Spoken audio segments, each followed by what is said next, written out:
there is this sense of looking up at the stars and seeing them as something representing a kind of height and inspiration that is particularly noticeable the further down you get. So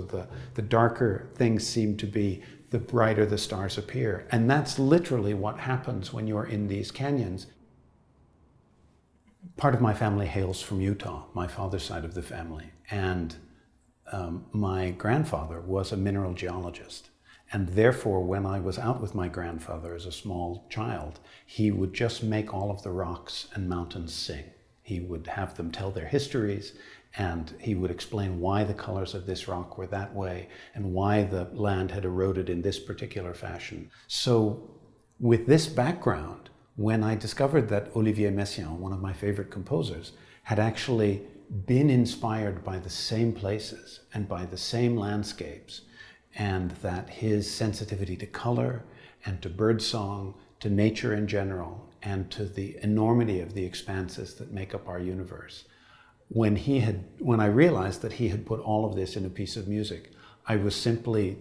struck dumb by the wonder of how it worked, and as well how this music, by someone from another culture than the United States, who didn't grow up in the pioneer sort of West, how brilliantly he's managed to really refine and shape the sounds in such a way that they evoke the many contrasting emotions that one has in these areas. And I find that this piece in particular is one where I felt a very strong bond with Messiaen. I remember once writing him a postcard from the area of Zion, and on the bottom of the postcard I wrote the theme that he wrote out for the final movement, the Zion and the Celestial City, because it really does feel like if you were to make heaven not out of clouds and sort of airy material, but out of rocks and solid things, this is what heaven would look like.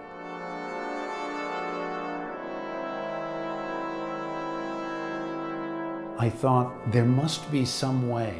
to convey not only the beauty of the music that Messiaen has written, but also to convey the incredible way in which that music is so linked to the sort of inspired, almost magical place that Messiaen found when he went there. And so this was where the initial idea came, to work with a video artist who could then portray in various different ways these pieces, and not just as some sort of slideshow of various different images, because while that would be nice, it somehow doesn't convey the liveliness of what's going on in Messiaen's music. And I think Deborah O'Grady has found the perfect way of being able to bring nature, both in the sense of the geology of the place, but also in the sense of the various different animals, birds, but also other animals. There's a marvelous coyote that comes in and has a sort of an ongoing role in the piece, if I may put it that way, but also the presence of human beings and what that is in terms of this ability to look at this and wonder, and what it also means in terms of our impact in the place. So there's all of this that's in it, and I can hardly wait to be able to share this both with the musicians and also with the audience, and then really feel